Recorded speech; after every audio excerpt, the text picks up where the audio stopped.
Hi everybody, this is Mark with I'm With the Band with our first video tip of the week. In this installment we are going to focus on a question that I posed on our Facebook page, and I will get into that in a little bit. It was really interesting. We had some good things offered, some ideas actually that will become videos in the future, and so I'm going to dive into that in a little bit. First off, a little bit of housekeeping. Since you are on our YouTube channel right now, you can subscribe so you keep in touch with us and make sure that you hear about every single video that is coming up in the future. So you can do that. You can hit the bell down below, hit it twice so that you get everything. Next, there are some video links down in the description, and one of them will be the website, so go check out our website and what we've got going on in terms of opportunities to learn some maybe next steps, to get coached a little bit. If your band is looking for some assistance, we're going to do lessons in voice and vocals and improving that. Guitar from a number of different vantage points.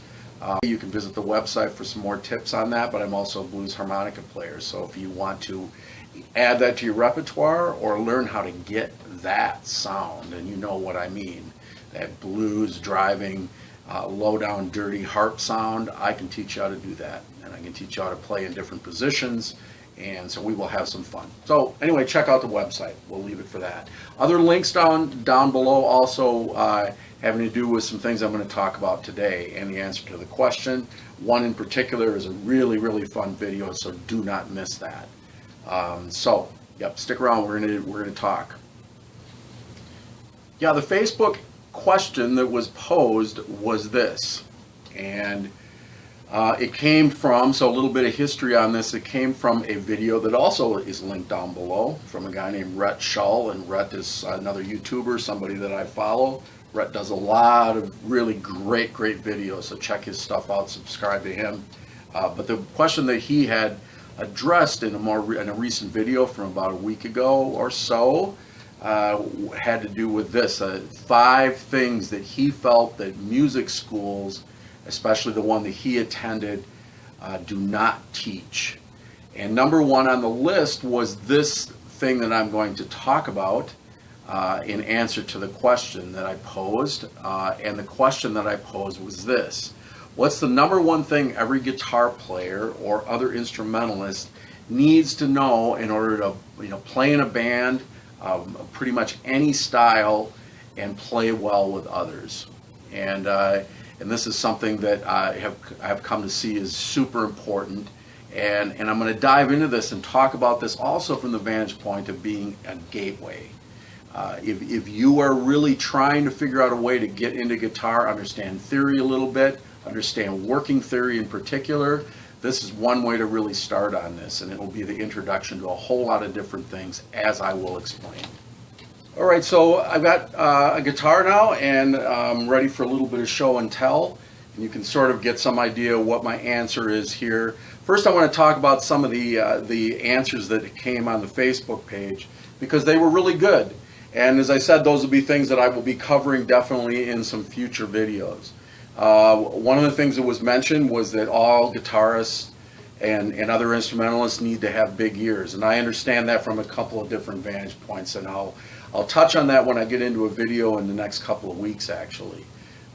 Being able to hear lots of different kinds of music and incorporate those things into the work that you do, and also in a band context, be able to hear what's going on and fit with others in such a way that what you do makes everybody else sound better. And that is the hallmark of a great musician from my vantage point. It's not about if you're able to run a million notes across the scale and do face melting solos and that you know a million different chords. Is if what you do know, if you can take that and you can add it to that collaboration, because that was actually one of the other answers. You have to be a collaborator, I agree, and the hallmark of collaborating is that whatever you are adding is building and creating something that's greater than the sum of the parts. So that is key. There was mention of alcohol. I think across the industry, alcohol and alcoholism, drug use is certainly an industry issue. And many of us have dealt with that as a problem. I know many of the bands that I play in, whether people drink or they don't, that it's requested that people don't drink during gigs, and that tends to really help significantly. Rod posted something to the effect of, it has to be up to me. So in other words, yeah, the responsibility, there is a responsibility factor. So every band is better if that is the case, where everybody is taking that responsibility for the work that you're doing. There's a number of layers to that, and I will touch on that in future videos as well. And of course, my friend Lindsay, who I have played with, sat in with his band for some gigs here in the last couple of years. He talked about being a collaborative player, and that is definitely true. I'm already talked a little bit about that and why that's important. So those are key things. Where my brain was, and it was also based on the discussion that Rhett Shull had in his video, was more along the lines of an important knowledge base that everybody needs to know. And that knowledge base is on the board behind me, and I will discuss it. That is the Nashville numbering system, and that is my answer. So that isn't amazing sound effects here, and that is my answer, and I'm going to explain what the Nashville numbering system is, walk through all the ways that this is a pathway in to music theory, to really playing effectively with a band, and all those sorts of things, and that is the key here. So I'm going to dive deep into that next. So this may be somewhat familiar, especially if you're somebody that has played in blues bands. People are always talking about the 1, the 4, and the 5, sometimes the 2, and those are important things. But where does that come from? What is it all about, and why is that important? So what is the Nashville numbering system? It really is based around this idea of a chord that is associated with each note. In this case, I'm going to start in this lesson talking about the major scale. So a major scale, bring the guitar up here, just a G major scale there. So within that is a chord that fits with each one of those notes. And sometimes it is major, sometimes it's minor, sometimes there are exceptions to that, all right? So 1, because it is a major scale, is a G major chord. In this case, I'm just playing a straight up old stacked triad. The 2 chord is always minor.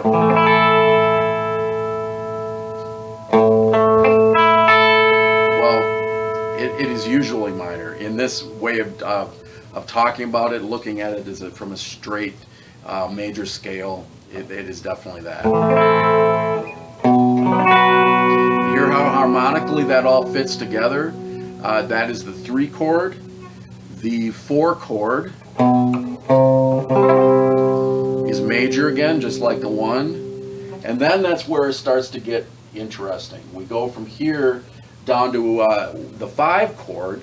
And the 5 chord is usually a 5/7. So in other words, it has a flatted 7th note in that chord, or a dominant, sometimes referred to as a dominant 7. All right. Then we go to the next chord, which is the 6th chord, and that 6th chord in this case is an E minor. And the reason why I have this circled and I have written down below here relative is that it is what is called the relative minor. The 6th chord is usually the relative minor, which means that it's got a lot of notes in common with the 1 chord, and that is real key. And so when I get into talking about ways you can incorporate that as a concept, and also how this may help you to understand what's going on in terms of progressions and chord voicings and different kinds of things that you can do, that becomes incredibly important. So the 6th chord is minor. All right. So that's in this case in the key of G. That chord, as I said, is an E minor. Then we get to the 7, which in this case is just a half step down from our root. And in this case, it is a diminished chord. So that 7 chord is a diminished chord. And then we resolve.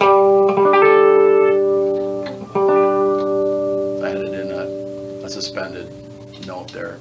Sorry about that. All right, so that's a habit. and if you come and work with me, and even in some future videos, I will talk about that as a nice little add-on very, very often to add that suspended sound within a chord.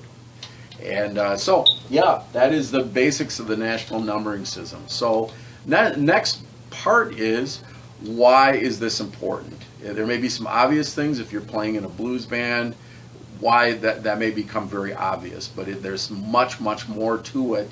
And I'm going to talk about how I learned it, why I realized that it was super important, and what the implications there for things like, why can you play a minor pentatonic scale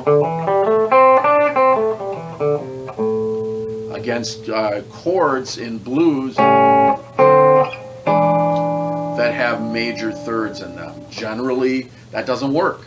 That sounds really strange if you're playing major chords, but in this case, there's some exceptions, and I learned about this because of some of the things that I learned actually when I was playing in jazz trios and jazz bands and trying to understand what to do and what people taught me, and that all relates to this. So I will touch on that next.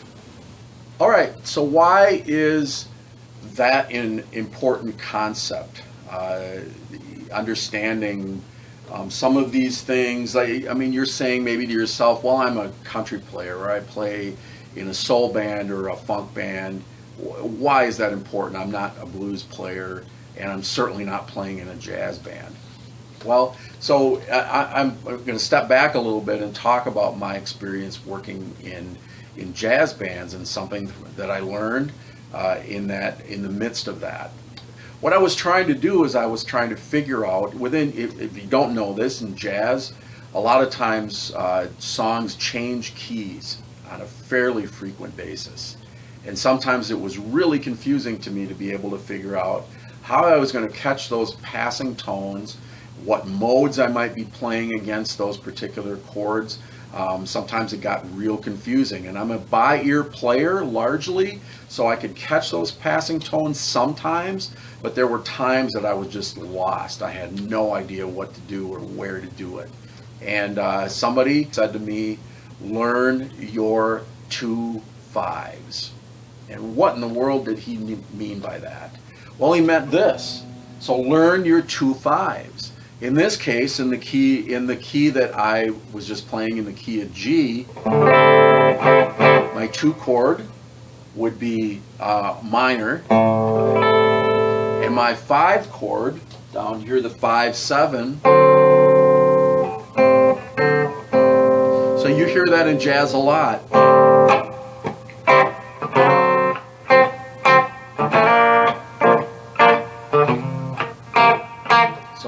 What I basically just did is I started off playing the 2/5s in the key of G, and then I dropped down a whole step, and I was playing now in the key of F.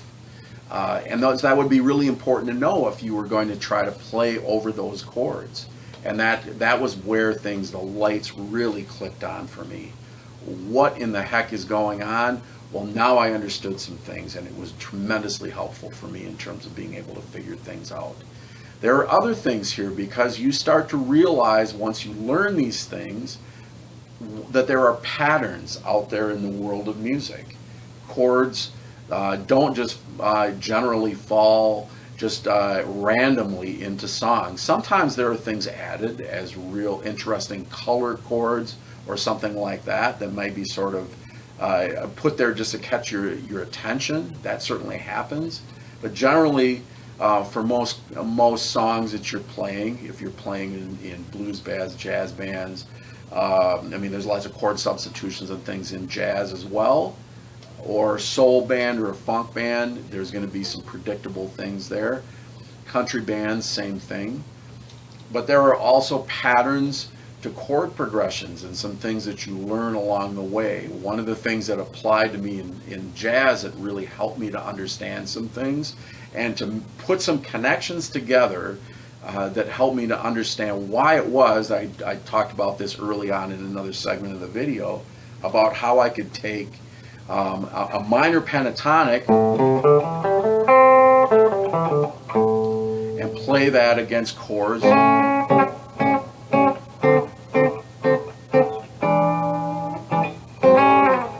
Would play that against chords that had major thirds in them. And this all was based on this idea, actually, that came out of the thing that Charlie talked to me about learn your 2 5s. It's much the same. And I'm not going to dive deep into that. I'm actually going to do an entire video on that. And it has to do with modes and the 5/7 in different keys and how that and what the common tones are. But there's another common chord sequence that occurs sometimes in pop music, but it's really common in jazz, and that is what's called a 6. So in this case, I'm going to be in the key of C. Here's my tonic chord, so that's a C major 7. And the 6th chord in C major is, in this case, it is A minor. So I'm going to play lots of different chords that can fit against that, substitutions of different things that you can add on. In this case, what I'm going to be talking about is a common jazz chord progression that begins on the 6, goes to the 2, to the 5/7, to the 1. So I'm not adding. Ordinarily I would add a lot of other color chords into the middle of that, but that's basically how it goes. So it's a 6, 2, 5, 1 progression, and then from there, in many jazz standards and other jazz chords, it will change key to another key. But that's a common thing. And the beautiful thing about that is, and this is related to what I was talking about with the chords, the 5/7s, or the 7 chords that are commonly played in blues, and why you can use that pentatonic scale, is that there are common tones between all those chords, and there is a particular mode that can be played over a 6-2-5-1 chord progression. And knowing those kinds of things will help you, and as I said, this is a doorway. This can take you deep into a lot of different things, and so I'm really going to encourage you. There's another piece to this, and I'm going to get to this here in a minute. So the other piece is related to chord progressions and common things that are out there in the music and pop and country world. In fact, this first was popped into my mind when I watched a video that somebody suggested for me that had probably in the course of the video, it's from a comedy band, 3 guys who do this video about how 4-chord songs, I mean, you don't have a hit because you don't have a 4-chord song, is sort of the joke that they posed in the beginning. This video is linked in the comments section down below, and it really relates somewhat to what we're talking about here, and it definitely relates to this. Those 4 chords are sometimes referred to as the sacred chords because there are so many pop, country, and other genre songs that follow this. In fact, here is one.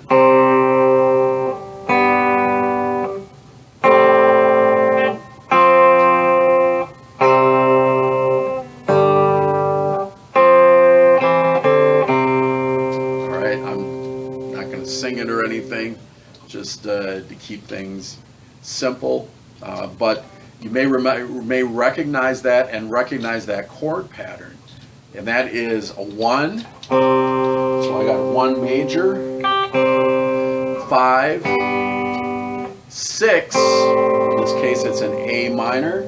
Is my 6 chord. So here, let's do this again. All right, so we got to that point, and then we're going to go to the 4 chord, which in this case, because I'm in the key of C, is an F. And then it does something else. That is common. And those guys took that idea, and they must have run 50 or more songs in the course of the time that they were doing this little comedy sketch. And so check that out below. It will tell you a lot. So, and you'll begin to hear these patterns. There are common patterns.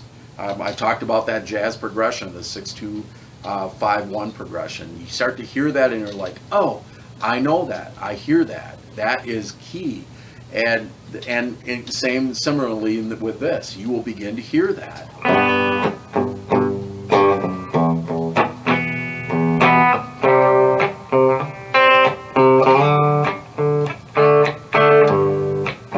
Okay, so again, I'm 1, 6.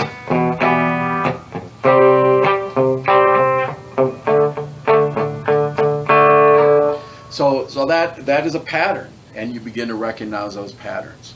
Now, the other part of this is just about being in a band context and why this is important in a band context.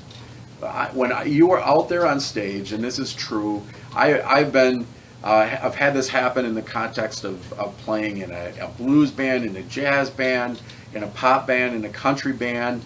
Being in a studio, it's a similar thing where sometimes you're in a similar key, and somebody will, instead of telling you you're in the key of G, and instead of somebody saying walk down to an E minor, they will just say 6.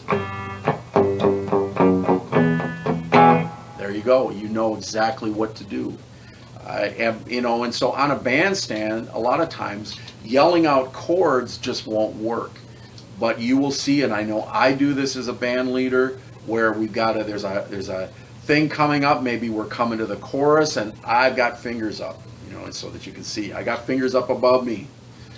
Maybe it's going to the 2 chord because it's a little bit different in this context, and so 2, it's easier to hear that. Maybe you may have somebody on stage who might even be yelling that out. If you've got a new band member, somebody maybe that's sitting in, but getting hand signals with numbers, all those sorts of things is much, much easier, or even calling them out, it's much easier to hear that 2 chord, 4 chord over the sound of a louder band, rather than somebody trying to figure out whether did he yell C or did he yell D. So those are the things that really do matter. So a number of aspects here that make this a really, really important thing to know. It also helps you to really understand what to be playing. And as I said, there are a whole lot of chords that work. I'll give you one example. So you may recognize this as a shape of an E minor 7 in this case. And in this case, I'm not playing it as an E minor 7 because I am dropping some. I'm not hitting some of the strings with certain sounds. But listen to this. Here is the sound of an E minor 7. If I go down here and play a G chord, sorry, I'm slightly out of tune a little bit. I will fix that. But you hear that it is identical almost. All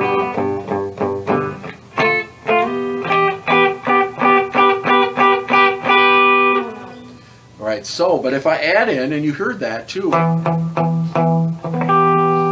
If I add in that E note, it changes the color of the chord.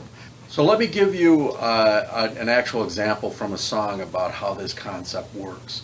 And just to clarify one thing, really what's happening is we are going and we are connecting chord shapes so that we can take this chord shape that would ordinarily be this E minor.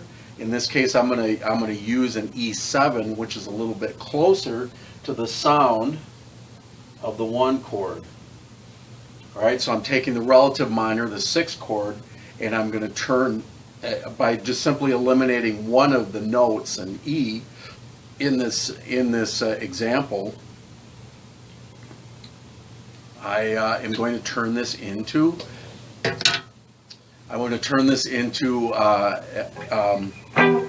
a G. So I'm basically, once again, I'm connecting these two things. I've got this chord shape that I've been talking about, which under ordinary circumstances would be an E minor 7, E minor flat 7. I'm not going to play this bottom E. Okay, and then there's this other note here,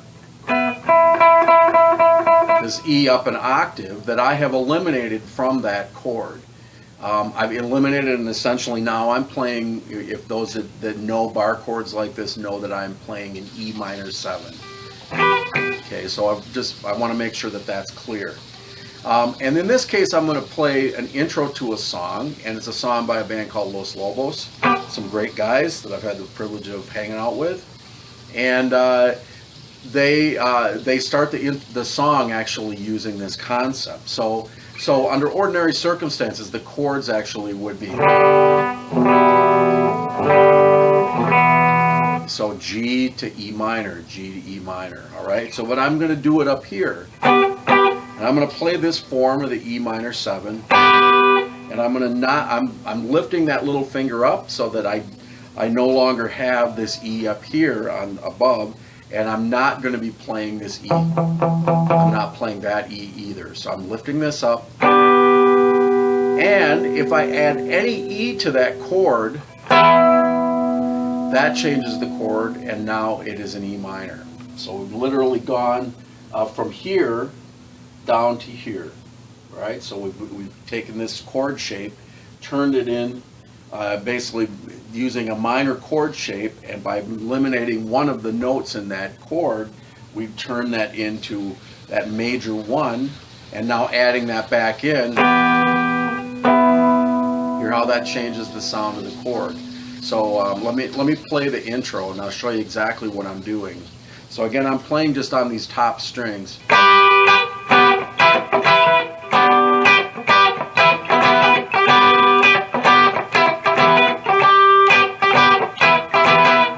So what that does is it gives you some things to work with there. It's economical.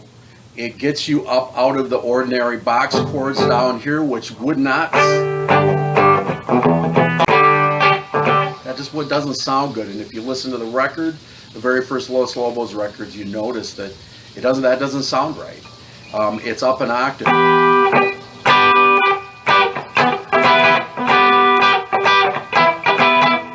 It's just a really simple change, but it's taking this whole concept of understanding this Nashville numbering system and turning it into something that will actually help you add some color and some depth to a song. And so that's how this works in real band situations. So a couple of wrap-up things. Play around with this.